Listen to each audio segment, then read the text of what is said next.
Bien, René Cagnat, merci de nous recevoir chez vous dans le cadre de ces entretiens de stratégie française. C'est une formule qu'on a mis en place à la faveur du Covid et nous vous remercions de vous prêter à l'exercice.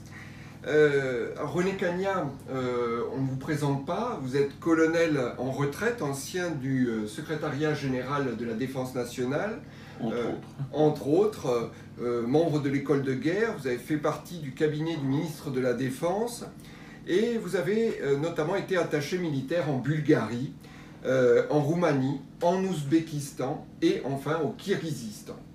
Vous oubliez l'essentiel, j'ai été attaché militaire adjoint. C'est là que tout a commencé, à Moscou. Évidemment. À 28 ans. Aujourd'hui, vous êtes installé à Bichkek depuis plus de 20 ans, au Kirghizistan, où vous étudiez l'Asie centrale. Vous avez écrit de nombreux essais sur l'Asie centrale. Nous avons quelques extraits sur cette table et la place ne suffit pas pour les autres essais que vous avez produits. Vous n'êtes pas seulement essayiste, penseur, mais vous avez également, en tant que romancier, écrit un ouvrage sur Dilziz ou les champs des Monts Célestes, cette zone géographique dans laquelle vous résidez. Alors, pour citer quelques ouvrages essentiels de votre production, bien évidemment, La rumeur des steppes, Du djihad aux larmes d'Allah et évidemment, votre ouvrage récent, publié aux éditions du Cerf, Le désert et la source. Vos compétences ne s'arrêtent pas là, puisque vous avez également conseillé Yann Arthus Bertrand dans la production de ces prises de photos au niveau de la mer d'Aral. Et du Tadjikistan. Et du Tadjikistan. Et tout cela, finalement, on parle de source, prend sa source dans cette thèse que vous avez écrite avec Hélène Carrère d'Ancos sur les minorités, sur l'utilisation des minorités en Asie centrale dans les conflits sino-soviétiques. Alors finalement, René Cagnat, on a envie de vous dire, qu'est-ce qui aujourd'hui vous a poussé à écrire cet essai, donc Le désert et la source, djihad et contre-djihad en Asie centrale? Alors, je vous dirai tout de suite que le sous-titre Djihad et contre-djihad en Asie centrale ne vient pas de moi. C'est peut-être dans un souci commercial, l'éditeur qui l'a ajouté au dernier moment. C'est de bonne guerre. À part cela, l'éditeur a été parfait. Mais djihad et contre-djihad, dans ce bouquin, c'est une quarantaine, une cinquantaine de pages, pas plus. Le bouquin est beaucoup plus vaste dans son acception, dans son champ d'investigation. Pourquoi? Parce qu'après avoir écrit La rumeur des steppes, quand j'ai accédé au plateau, j'étais toujours offusqué de voir que ceux qui étaient autour de moi bien souvent, n'avaient jamais mis les pieds en Asie centrale, mais en parlaient. Et pour moi, c'est un péché capital. Ces gens-là surfaient sur la réalité d'Asie centrale d'autant plus facilement qu'ils n'en connaissaient pas, ils ne la connaissaient pas en profondeur, et ils n'en connaissaient pas la consistance particulière. Moi, en revanche, qui avait tout cet ensemble que j'avais accumulé depuis des années de réflexion, de lecture, d'études et de voyages, je n'arrivais pas à avoir forcément cette facilité. Et je me suis dit, il faut que ça cesse, et il faut que je fasse un ouvrage qui présente l'Asie centrale dans sa profondeur, dans sa consistance, dans son champ d'action, et j'ai ajouté à ce moment-là l'Afghanistan et le Xinjiang, sans lesquels on ne peut pas comprendre les problèmes de l'Asie centrale aujourd'hui. Et ces deux régions chinoise pour le Xinjiang et État pour l'Afghanistan sont éminemment centra-asiatiques également, sans qu'on en ait suffisamment tenu compte jusqu'ici. Donc vraiment c'est quelque chose d'important que d'inclure l'Afghanistan, que d'inclure le Xinjiang. Alors pour caractériser ce territoire, René Cagnard, en fait, parce que ce sont des contrées qu'on n'a pas l'habitude d'aborder, vous expliquez dans votre ouvrage que finalement la superficie de cet ensemble dépasse celle de l'Union européenne. Oui, dépasse celle de l'Union européenne, elle est égale à peu près, pour vous donner un ordre d'idée, à celle de l'Australie. Et par contre, la population... Alors la population, elle, est limitée à 130 millions d'habitants, alors que pour l'Europe, une surface moindre, la population est quadruple par rapport à 130 millions d'habitants. Alors, ce territoire est particulièrement sous le feu des projecteurs aujourd'hui, notamment évidemment l'Afghanistan, puisque les troupes américaines ont entamé leur retrait pour respecter la promesse électorale de Donald Trump. On pense que ce retrait va aller jusqu'au bout. C'est presque lié aux vicissitudes de la campagne électorale aux États-Unis. Finalement, ce retrait ne va-t-il pas créer plus d'instabilité que la situation actuelle? Tout à fait. Tout à fait. Il en créera d'autant plus que vous avez un autre facteur qui intervient et qui va être terrible pour l'Afghanistan, c'est le coronavirus. C'est le coronavirus, à moins que le peuple afghan ne fasse preuve de la résistance des Africains, hein, qui est assez remarquable. C'est aussi un peuple jeune, mais c'est aussi un peuple qui est rongé par la drogue. Vous avez 3 millions d'accros en Afghanistan. C'est le pays le plus touché par la drogue. C'est le pays qui en consomme le plus. Et ces gens-là vont payer un tribut très élevé au coronavirus, c'est sûr. Il va y avoir une hécatombe. Il va y avoir une hécatombe et ça ne va pas arranger les choses, étant donné qu'actuellement en Afghanistan se rencontrent tous les facteurs aggravants. Tous les facteurs aggravants. Le coronavirus, bien sûr, le départ des Américains, et puis cette incapacité des Afghans, même en période de conflit, de guerre interne, de guerre civile, à se rassembler. Il leur faut toujours beaucoup plus pour se rassembler. Il leur faut un pays qui les attaque sur le terrain de façon concrète. Alors à ce moment-là, ils font l'unité. Mais pas avant, et actuellement, ils sont extrêmement divisés. Extrêmement divisés.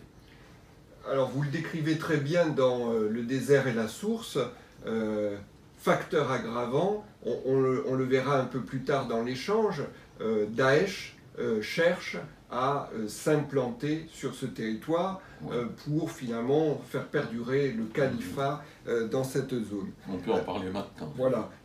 Mais finalement, ça rejoint cette histoire de pouvoir.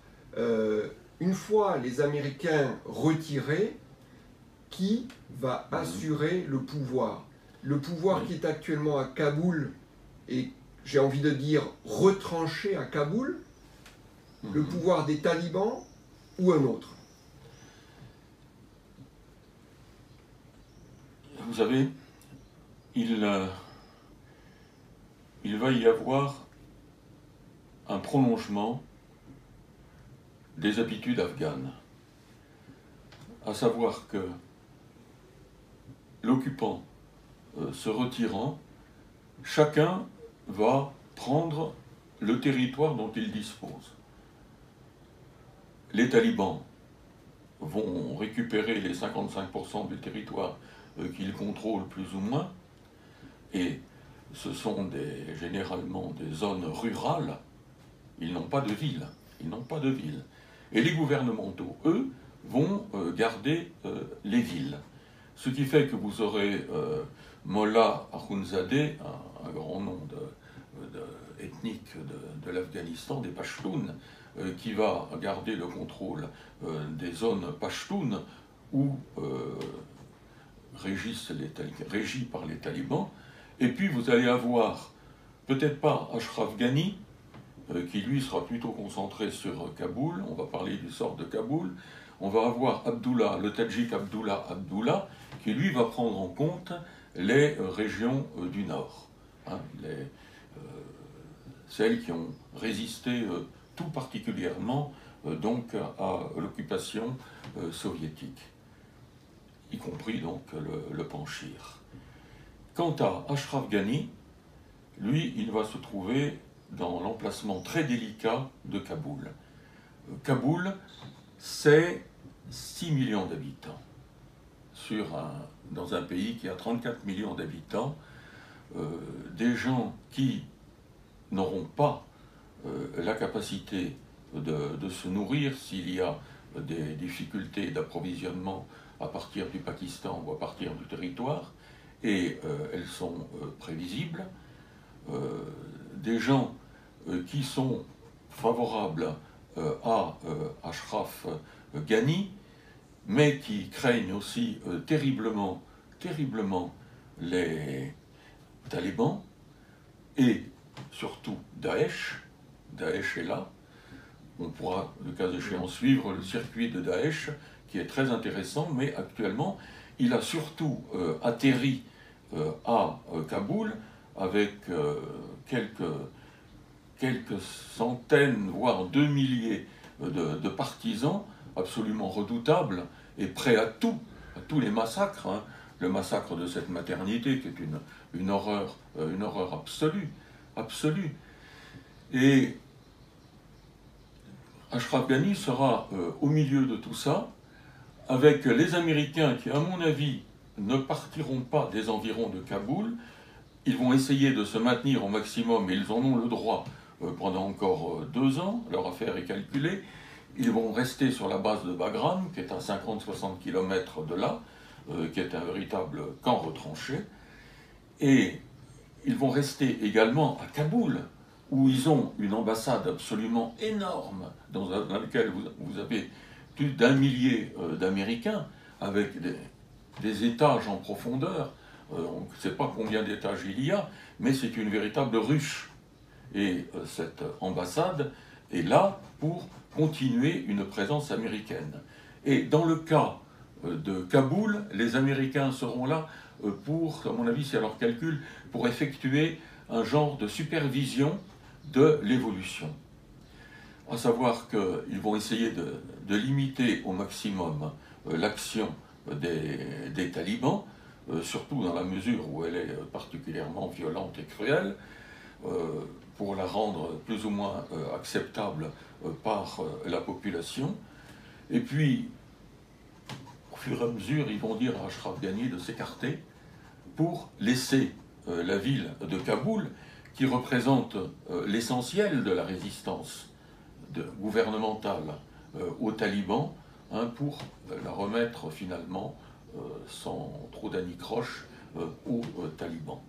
Alors, ça ne va pas être facile, et heureusement ils ont un Pashtun, M. Khalilzad, pour suivre tout ça, parce qu'eux seraient bien incapables de dévider les chevaux ethniques en Afghanistan. C'est le pire qui puisse être. Alors finalement, c'est un clin d'œil à votre parcours, mais ce que vous décrivez, c'est la permanence d'une situation balkanisée. Tout à fait. L'Afghanistan correspond aux Balkans d'Asie. C'est vraiment très net, et il sera extrêmement difficile pour eux d'en sortir. Il eût fallu, pour qu'ils en sortissent, il eût fallu qu'ils aient un dirigeant de la trempe de Massoud, vous voyez, qui avait un tel rayonnement qu'à la limite extrême, il pouvait s'imposer aux Pashtuns. Mais ce n'est pas le cas actuellement. Aucun Afghan, sauf peut-être un certain Nour, chef de la province de Balkh, qui a une certaine aura, pourrait faire quelque chose, mais il n'est pas assez connu. Et vous le décrivez bien dans votre ouvrage.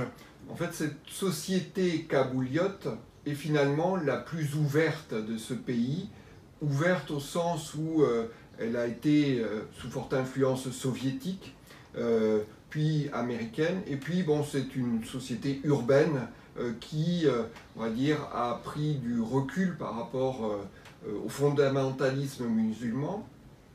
Vous décrivez un deuxième phénomène autour de Kaboul, c'est le retour des migrants de cette diaspora des Afghans qui se trouvent repoussés par l'Iran d'une part, et puis par des États d'Asie centrale, qui font qu'il y a un reflux de migrants sur Kaboul, qui fait autant de désespérés, qui peuvent être la proie de qui ?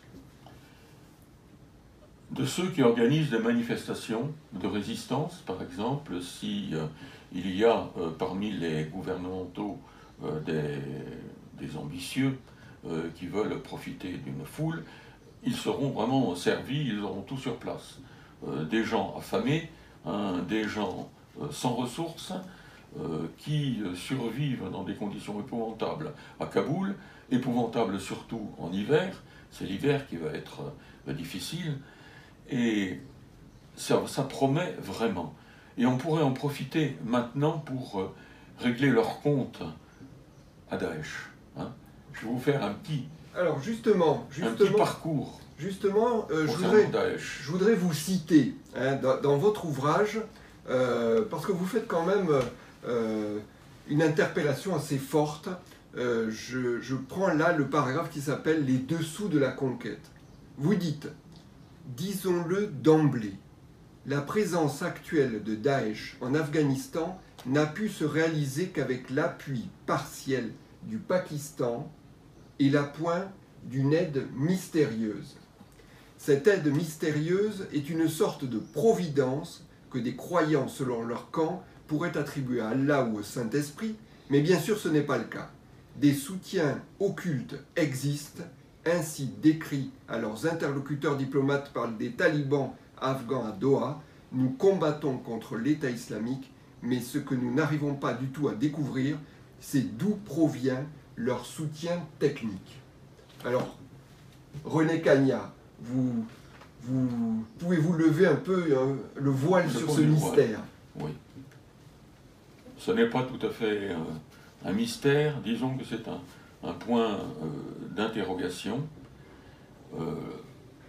En tant qu'hyperpuissance, les Américains sont obligés de ménager la chèvre et le chou. Hein. Bien sûr, le chou, c'est les gouvernementaux, il faut les ménager pendant qu'ils sont utiles.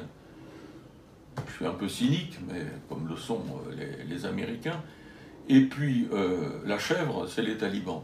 Et Dieu sait si elle est indocile, et s'il faut la prendre par le bon côté. Et en plus, il y a ce troisième larron qui représente Daesh. Et si Daesh avait été laissé de côté par les Américains, Daesh n'avait pour ainsi dire aucune chance. Alors Daesh, ça remonte au calife al-Baghdadi. Al-Baghdadi, c'est peu connu, et je le dis dans mon livre, al-Baghdadi a résidé 5 ans en Afghanistan, et dans une période rudement intéressante de 96 à 2000. Il était en Afghanistan adjoint d'un responsable de haut rang de l'État islamique, et il a eu tout le temps, avec son optique très particulière de fanatique, d'étudier la situation de ce qu'il appelait, du nom d'une province iranienne, le Khorasan. Le Khorasan, c'est l'Asie centrale élargie dont je vous parle. Et plus Xinjiang, plus Afghanistan. Et il a vite remarqué que cette région très anciennement islamique, puisqu'elle a été un des phares de l'islam au XIIe siècle, en faisant de Boukhara vraiment le plus grand centre de rayonnement à l'époque de l'islam, avec des savants, avec des théologiens, avec des littérateurs, avec des poètes, tout se focalisait autour de Boukhara, et puis il y a eu une longue décadence. Mais le potentiel musulman est là.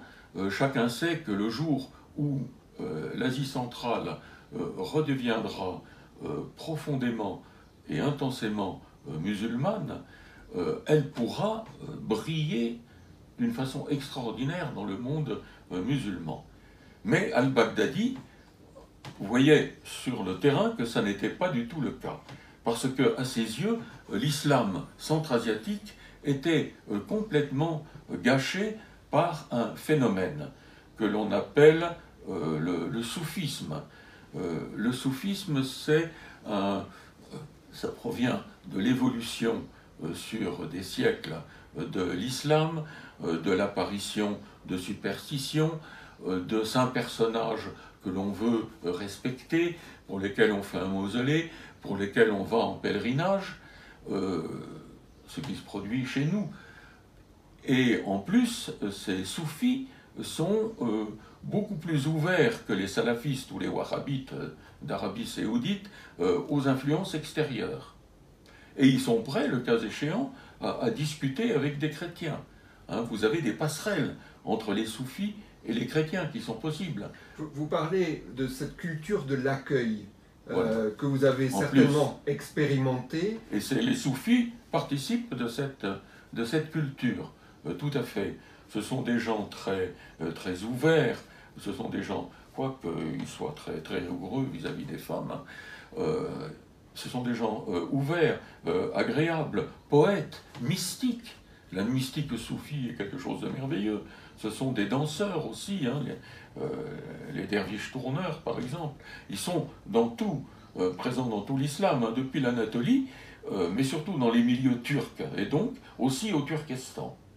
Les soufis sont très importants, et l'islam turkestanais, qui est un islam sunnite hanéfite, classique, pour 90% de la population, on a une impression d'unité, mais en fait, il est très divisé, et de plus en plus, entre les soufis, qui ont leur fantaisie, leurs ouvertures, et puis les sunnites salafistes et wahhabites, qui sont concernés par la reconquête islamique organisée par al-Baghdadi, hein, par le calife al-Baghdadi, et déjà même avant lui, par les dignitaires musulmans d'Arabie saoudite et des pays du Golfe.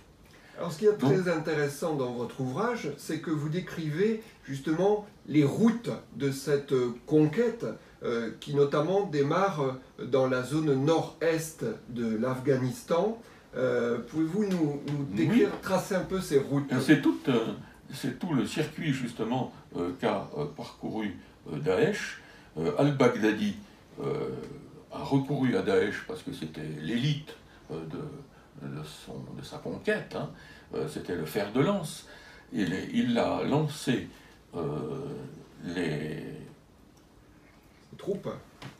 ces groupes daéchistes, j'ai dit daéchistes et non pas daéchiens, comme quoi on ne peut pas dire que je suis de mauvaise volonté. Il a lancé ses troupes là où il y avait déjà, et c'était le seul endroit de l'Afghanistan, une influence salafiste, c'est-à-dire quelque chose proche de Daesh et d'éloigné du soufisme. C'était dans le Nangarhar et dans la région de Kaboul. J'ai même une carte ici de l'Afghanistan où on peut le voir. C'est pas loin de Kaboul, le Nangarhar. Et ça en contrôle même la sortie. Voilà. Alors, et curieusement, est-ce que ce n'est pas cette... Vous avez Kaboul qui est là, vous voyez, le Nangarhar est ici, et la Kunar, la vallée de la Kunar est là. Et vous avez tout cet ensemble qui est relativement marquée par le salafisme. Ce qui fait que... Est-ce que ce n'était pas cette zone dans laquelle on pensait qu'était caché Oussama Ben Laden? Tout à fait. Oussama Ben Laden est allé quelque part par là, mais ça c'était déjà de l'histoire ancienne. Et là le combat a été terrible, les daéchistes sont incapables d'utiliser le soft power, la méthode douce, même alors qu'il y avait une présence salafiste sur place. Ils ont été extrêmement cruels, au point, à l'entrée des villages, ça n'a pas été oublié, de faire des pyramides de têtes. Et quand les gens revenaient, ils trouvaient les têtes de leurs parents dans la pyramide. Vous voyez l'impression que ça pouvait faire. Ils ont quand même conquis une partie du Nangarhar avec des daéchistes qui venaient du Pakistan. Vous avez le TKP, qui est un parti pakistanais proche des daéchistes, et qui a donné les troupes pour conquérir le Nangarhar. Vous dites bien effectivement dans votre ouvrage que le Pakistan est un soutien de ces troupes. Tout à fait, tout à fait. Mais il y a des variations. Pour vous dire, au Nangarhar, quand la guerre est intervenue entre les gouvernementaux et les talibans, les gouvernementaux bombardaient, ils bombardaient tout. Ils bombardaient tout, et les Américains aussi. Vous aviez 3 camps, et les Pakistanais tiraient à partir du territoire pakistanais avec leur artillerie. Vous aviez en réalité 4 camps sur le terrain qui se bagarraient. Alors vous imaginez le méli-mélo. Ça c'est typique, hein. C'est typique.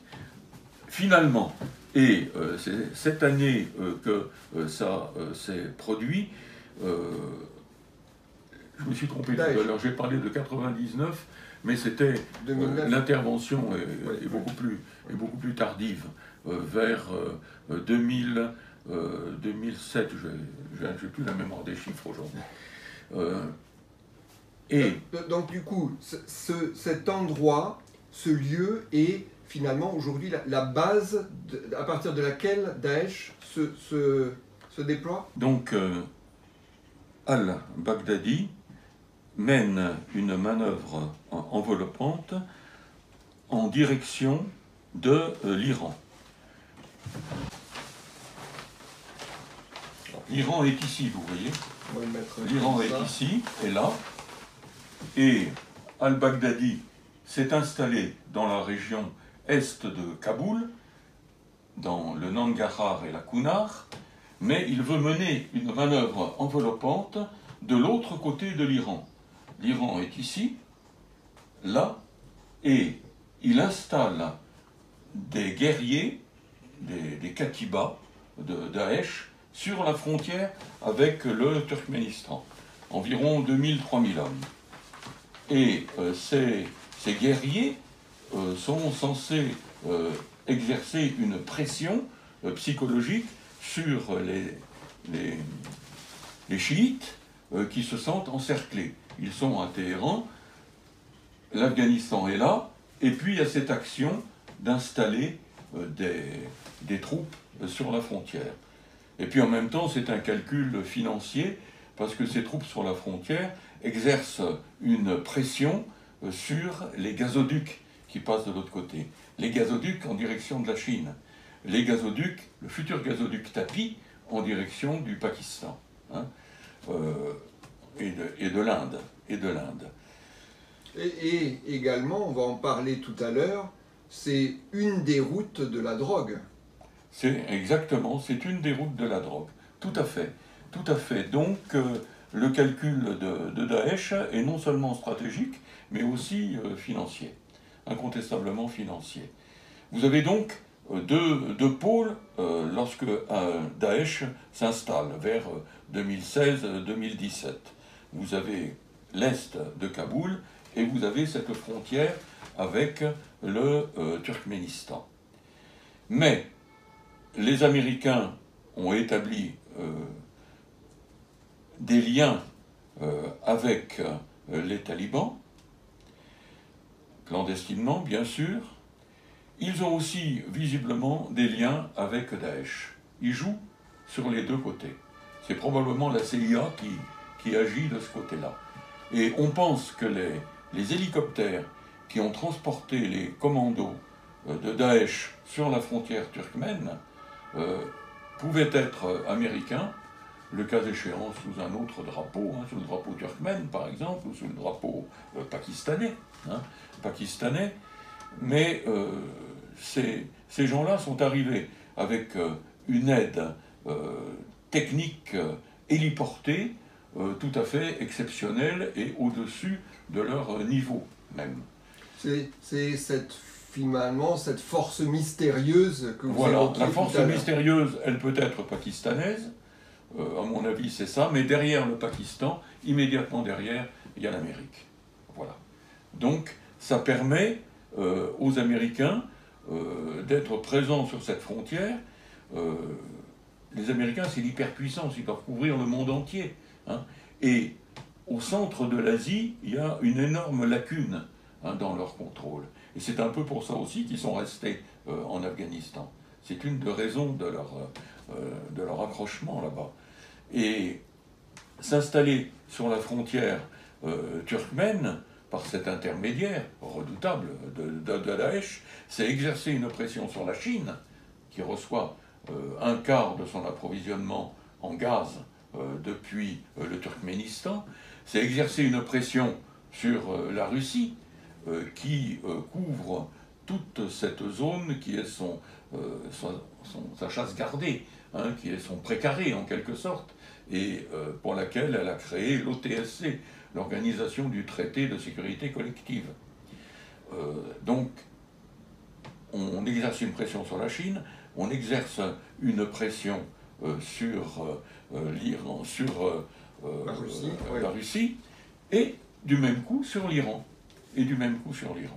Alors, finalement, dans cette prise en tenaille de cette région d'Asie centrale, ce qui est en jeu, au-delà des pressions que vous évoquez, c'est finalement la volonté d'installer à nouveau l'État islamique dans un territoire. Oui, c'était l'une des volontés, mais les Américains ne s'engageaient pas. Ils ont peut-être transporté les gens de Daesh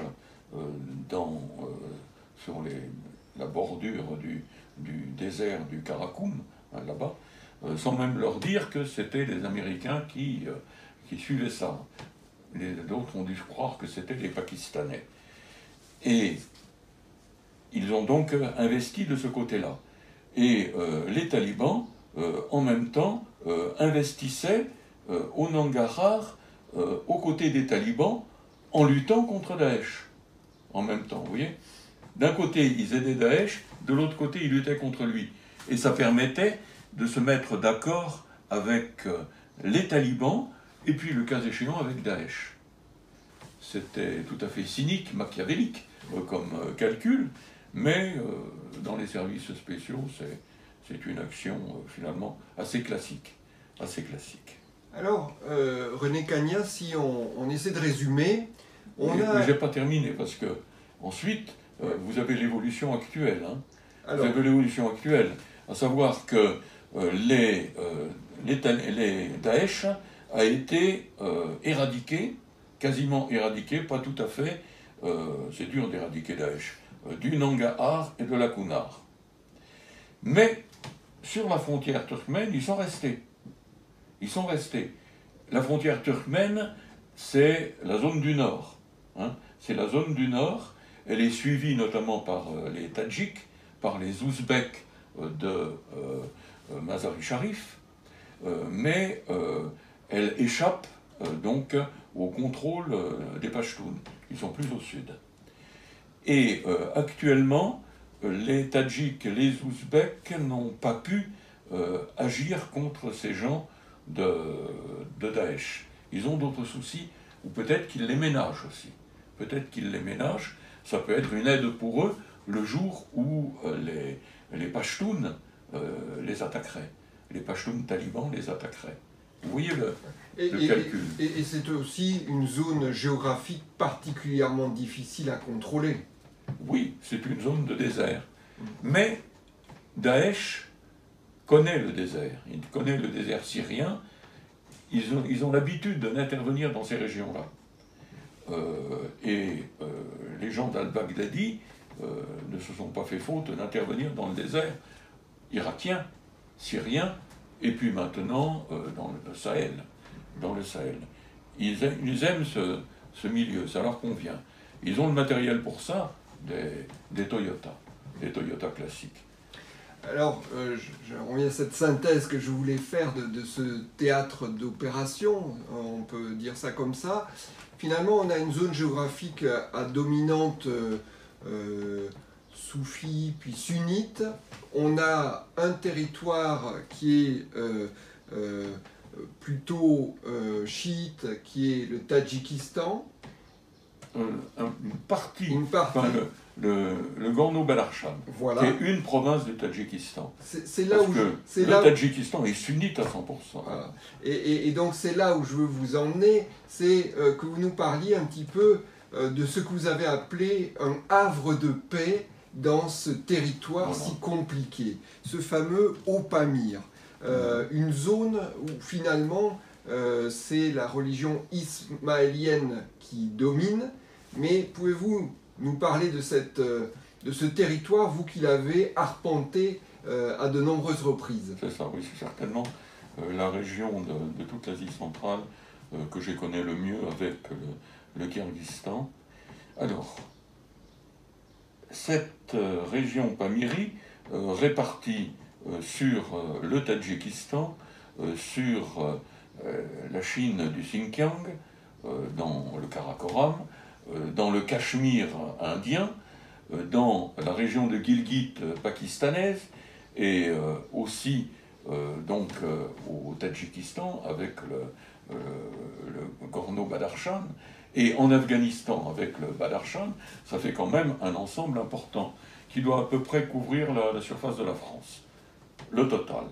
Mais la population Pamiri, sur place, c'est 500 000 personnes, pas plus, avec d'autres minorités sur place à peu près du même niveau. À peu près du même niveau. Je pense que la population globale de la zone, composée de déserts de montagnes, doit être, mettons, de 2 millions maximum. 2 millions maximum. Et là-dessus, 500 000 Pamiri. Et c'est ce qu'on appelle, en riant un peu, l'Aghanistan. Parce que ces Pamiris sont israéliens et leur chef religieux est l'Aghan. Et là, ça remonte à 2 ou 3 siècles. La famille de l'Aghan vient des Indes. Elle était déjà ismaélienne au XVIIIe siècle. Ils avaient des responsabilités chez les Ismaéliens. Et ça a été une idée des Anglais que d'utiliser cette famille pour mettre de leur côté les Ismaéliens dans le cadre de l'Empire des Indes. Voilà. Ça remonte jusque-là. Et ça a bien marché. Et donc l'Agha actuel, Karim III Agha, qui a été installé par son grand-père à un poste où on attendait quelqu'un d'autre, pas lui, mais qui a brillé. L'Agha est un personnage très intéressant pour la France, parce qu'il a un passeport diplomatique français, il parle couramment le français, et il habite au château de Chantilly. C'est un personnage de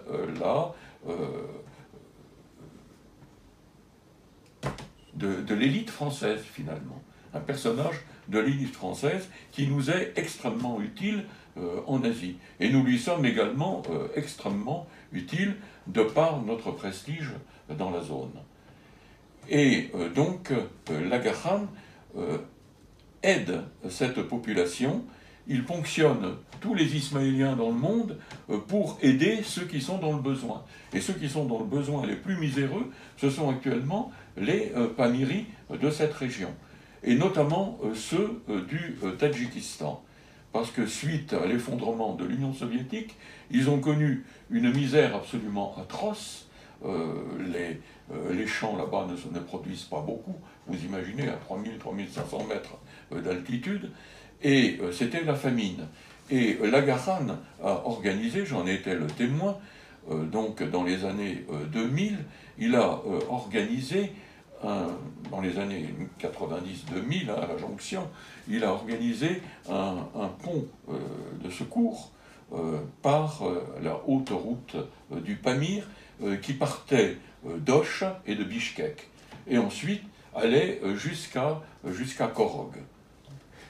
Korog, c'est la ville où il y a cette université. C'est-à-dire Voilà. que vous parlez d'une aide qui peut paraître culturelle, sociale, mais il y a aussi une aide sur le plan éducatif. L'université de Korog, effectivement, est réputée, ce qui permet aux Ismaéliens de se former, d'avoir un niveau supérieur à celui des autres. C'était déjà le cas à l'époque de l'Union soviétique. Les Ismaéliens avaient plus de diplômes que n'en avait la minorité juive. C'est pour vous dire leur niveau d'évolution. Et puis en plus, les communistes aimaient bien les Ismaéliens parce qu'ils y voyaient des réprouvés, hein, des types que les autres attaquaient et qui résistaient et qui étaient un élément de résistance à l'islam absolument fondamental. Parce qu'ils sont, tout en se considérant comme musulmans, ils sont extrêmement différents des musulmans. Hein. Ils n'ont pas de mosquée. La mosquée, c'est la maison des Ismaéliens. La maison de chaque Ismaélien peut servir de mosquée régulièrement. Ils tournent comme ceci dans le village. Vous parlez de temples avec des cornes de bouquin pour porter chance. Pour porter chance, il y a des petites mosquées ismaéliennes, ça existe, parce que les Ismaéliens s'adaptent aux populations locales, adaptent leur foi, elle est extrêmement plastique leur foi, et ils l'adaptent aux zoroastriens, ils l'adaptent aux chiites sur place, présents sur place, et ils peuvent avoir des petites mosquées pour rassembler ces gens un peu marginaux qui viennent du sunnisme, tout en étant chamaniques, tout en étant un peu tout, un zoroastrien, et voilà. Et donc on les met dans ces petits temples qui sont partout, hein, dans le Fergana, vous en avez. La corne de bouquetin porte chance.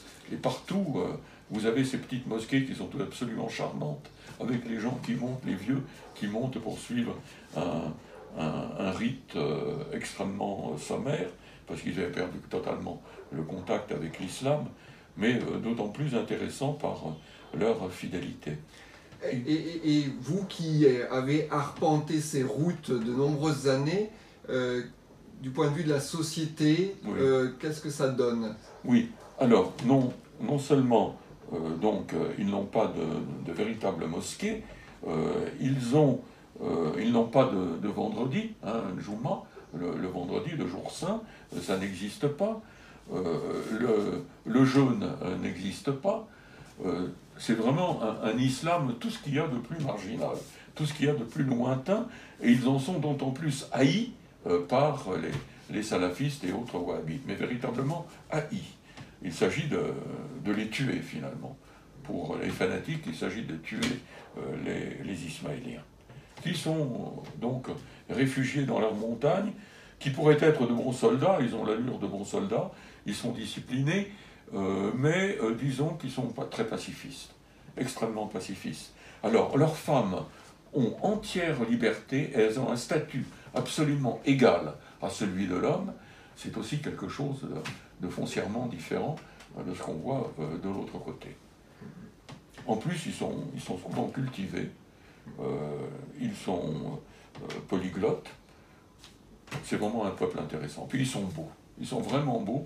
Les femmes, tous ceux qui sont revenus de là-bas sont absolument sidérés par la beauté des femmes et des enfants. J'ai des exemples.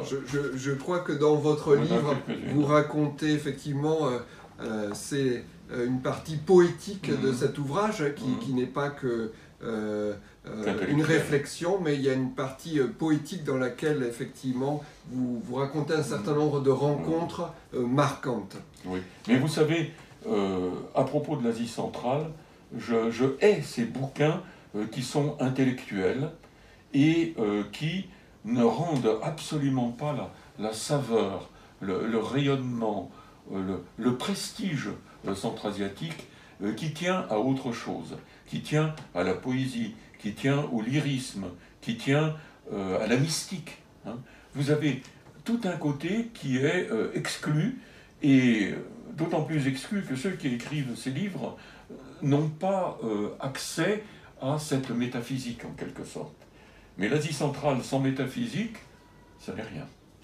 Alors quand vous parlez de métaphysique, René Cagnat, j'ai envie de vous demander de raconter une anecdote. C'est celle de votre rencontre avec François Mitterrand, mystique peut-être s'il en est. Rencontre indirecte. Peut-être nous raconter... C'est le début de mon livre. C'est le début de ce livre. Cela s'est passé au moment du voyage de Mitterrand en Asie centrale. C'est dans le bouquin, c'était en 1997. 94 avant, puisque c'était la dernière année. Oui, peut-être, oui, 94. Et donc Mitterrand était déjà bien fatigué, et on lui avait monté pour la visite de Samarcande un itinéraire inhabituel, c'est-à-dire qu'on prenait l'itinéraire de Shahrizinde, qui est le lieu où se trouvent tous les vieux mausolées du Moyen-Âge, du XVe, XVIe siècle, des merveilles de mosaïque, de paix, de possibilités de réflexion dans un endroit de sépulture, hein, dans un endroit de sépulture. Et c'est ombragé, c'est très, très poétique, et au lieu de prendre par en bas, ce qui est fatigant parce que la pente est très abrupte entre les mausolées, on est parti de l'autre côté, de la mosquée des étrangers, et on est descendu comme ceci. Et le président, qui avait une canne, marchait devant, entre les tombes. Entre les tombes, Karimov, le président ouzbek Karimov, avait décidé de ne pas venir, mais il avait fait fleurir la tombe de sa mère, qui était le long de l'itinéraire. Et nous descendons donc, et donc Mitterrand est, semble-t-il, très heureux, mais il n'est pas communicatif, hein, le François Mitterrand. Il ne communique pas, il regarde, il pose des questions. Vous aviez Pierre Chuvin qui était à ses côtés, ainsi qu'un autre spécialiste. Il pose des questions donc à ces gens qui connaissent le sujet, l'islam médiéval dans la région. Il pose des questions, on lui répond d'une façon sobre. Tout se passe dans un semi-silence, dans une journée divine comme il n'y en a qu'à Samarcande. Il y a une lumière à Samarcande qui n'existe pas ailleurs et qui est reflétée par les mosaïques et par les mausolées. Vous voyez, c'est très particulier. Donc il descend, on sent qu'il sourit malgré peut-être une certaine douleur qu'il ressent. Nous descendons, nous arrivons en bas, il se retourne vers nous, le visage radieux, on ne voyait pas son visage, il faisait toujours face.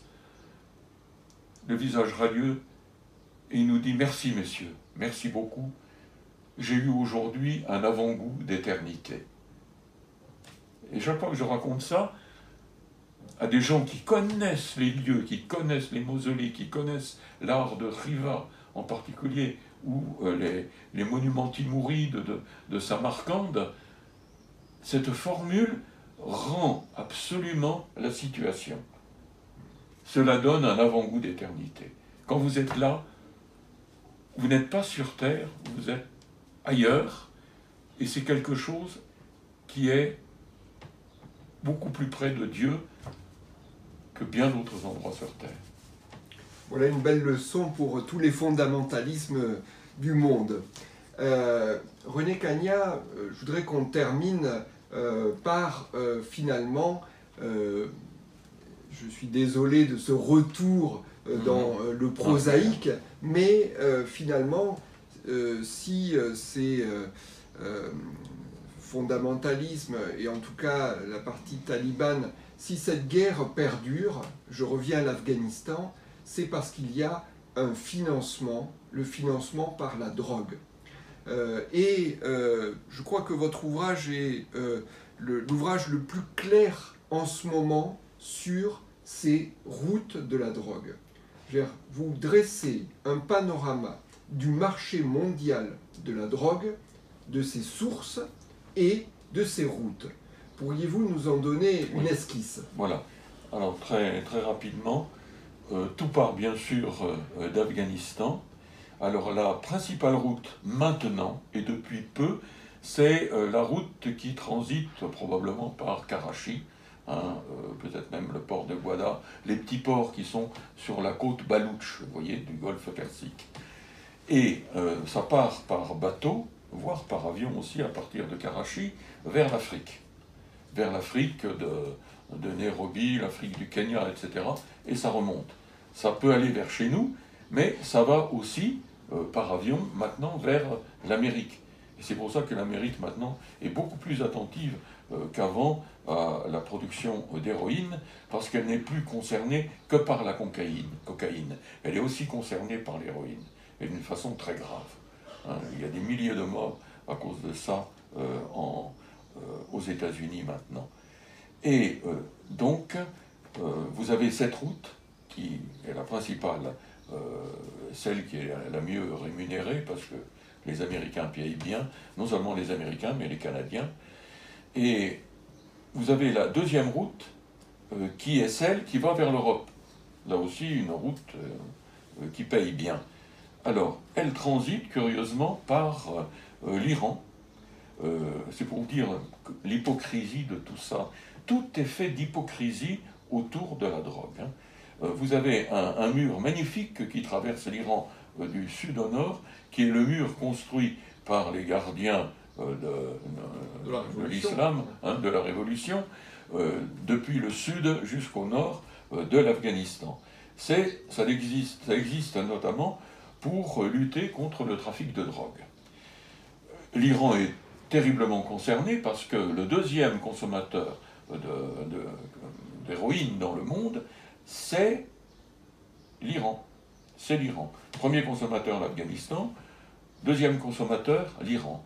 Ils auront donc intérêt à arrêter la drogue. Et pourtant, cette drogue, ils ne l'arrêtent pas. Alors peut-être que c'est une déficience, peut-être que c'est voulu, parce qu'eux aussi doivent financer leur guerre en Syrie, avec donc des troupes qui leur sont dévouées, etc. Composées d'ailleurs souvent d'Afghans. Ça coûte cher, donc peut-être qu'ils utilisent un peu l'argent de la drogue de ce côté-là, tout en essayant de limiter l'impact sur la population, mais ils n'y arrivent pas. Mais vous voyez le côté cynique de la chose. Alors, la drogue ensuite passe côté turc. Et côté turc, vous avez, maintenant c'est un peu moins qu'avant, parce que la drogue maintenant elle est traitée sur place en Afghanistan, mais pendant de longues années, elle était traitée notamment en Turquie. Les Turcs faisaient une excellente héroïne, de qualité, qualité numéro 4. Et cette drogue était produite d'abord à l'état de morphine et ensuite à l'état d'héroïne. Et pour ça, on utilise des précurseurs. Et les précurseurs qui maintenant arrivent en Afghanistan et qui arrivent en Turquie, d'où viennent-ils? D'Allemagne, de Russie, de Grande-Bretagne, nous je crois pas. Cette route des Balkans passe par... il y a plusieurs routes. La route de la drogue. Oui, la route de la drogue par les Balkans non, passe... non, les Balkans. On n'est pas dans les Balkans. Si. Parce que maintenant, Ah, je vais vers l'Europe. Hein, je vais vers l'Europe. Hein. Excusez-moi. Donc effectivement... Je n'ai pas terminé. On est à Istanbul, on est en Turquie. Voilà. Il faut encore qu'elle arrive chez nous. Alors vous avez une voie serbe qui, curieusement, passe par le Kosovo et puis l'Albanie et qui arrive chez les mafias italiennes bien connues. Et c'est une première arrivée en Europe. Vous en avez une autre qui passe par la Bulgarie, la Hongrie. Et puis vous en avez une troisième qui, elle, passe par le Caucase et qui revient par l'Ukraine. Voilà. Donc c'est les deux grandes voies, mais vous avez une voie qui apparaît maintenant vers l'Est, vers la Chine, qui fut à l'époque des guerres de l'opium un consommateur éminent, une consommatrice éminente de drogue. Et c'est la grande peur des Chinois. C'est la grande peur des Chinois, et ils luttent de toute leur force contre ça. Et ces routes passent soit par la mer, Hong Kong, etc., soit par le Wuhan. Par le Wuhan, mais là, c'est très peu de choses, mais les Chinois sont entrés en territoire tadjik avec leurs troupes pour surveiller le Wuhan. Ils sont au-dessus du Wuhan, et là, il y a 2 postes avec un bataillon d'intervention chinois qui regardent ce qui se passe et qui peuvent intervenir. Alors, merci René Cagna pour cet exposé à la fois extrêmement clair et extrêmement fouillé de ces routes de la drogue. Au-delà de ça, avec cet échange, nous avons pu avoir une brève esquisse des éléments clés de cette Asie centrale. Bien évidemment, on n'a pas tout abordé. Hein. Mais il manque des éléments clés fondamentaux quand même. Voilà. Les causes de la guerre. Les causes de la guerre, mais je propose que effectivement vos lecteurs puissent aller plus loin à travers la lecture de votre ouvrage, puisque l'idée ce n'est pas de tout dévoiler aujourd'hui. Moi, ce que j'aimerais peut-être partager avec vous, c'est finalement votre passion pour ce territoire.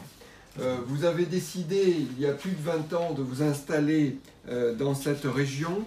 Vous avez été passionné par ces paysages et par ces peuples. Pouvez-vous nous dire finalement ce qui vous touche particulièrement quand vous êtes à Bichkek ou quand vous parcourez ces grandes routes de l'Asie centrale? Je vais le faire pour une fois en lisant. Parce que j'ai rédigé cette nuit un petit texte à ce sujet, dont je ne suis pas trop mécontent. Donc votre question, c'est par quoi êtes-vous particulièrement touché quand vous êtes à Bichkek ou que vous parcourez les routes de l'Asie centrale, si je comprends bien. Alors je suis d'abord frappé, dans la société citadine ou rurale, par une ambiance détendue, bienveillante, hospitalière, en parfait contraste avec ce que je côtoie en France. La gentillesse des femmes, des hommes et des enfants, même tout petits, ils viennent vous serrer la main, semblent n'avoir pas de limite. Même les mafieux ou miliciens, si vous les fréquentez un tant soit peu, comme je l'ai fait, on ne peut pas faire autrement, révèlent à la longue de bons côtés inattendus. Tous, toutes, paraissent accessibles et vous êtes accueillis comme un roi. L'extrême variété de la population, qui devient fascinante quand vous possédez les clés pour la comprendre et extrapoler à son égard, n'a d'égal que la diversité des paysages. Le petit Kirghizstan, soit à peine un tiers de la France, présente à lui seul tout l'éventail des horizons centra-asiatiques. D'immenses espaces sont sans barrières, sans maisons, et il y a toujours un cheval que l'on vous prête en toute confiance ou en toute inconscience pour les parcourir. L'aventure est partout à portée de main. Lorsque vous sortez de l'aéroport de Bichkek et que vous percevez tout l'horizon barré par le tsunami immobile et grandiose des monts célestes, vous ne tarderez pas à vous persuader que les femmes, les chevaux et même les hommes seront, au cours de votre voyage, tout aussi célestes. Merci René Cagna pour cette évocation qui ne peut que donner envie de mieux connaître ces pays.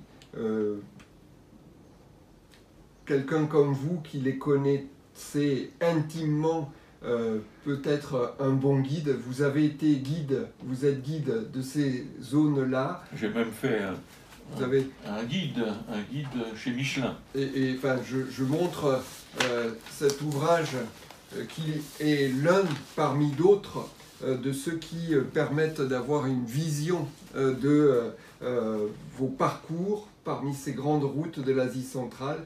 Merci infiniment René Cagna pour cette évocation, pour cette invitation au voyage et surtout à une meilleure connaissance de ces territoires.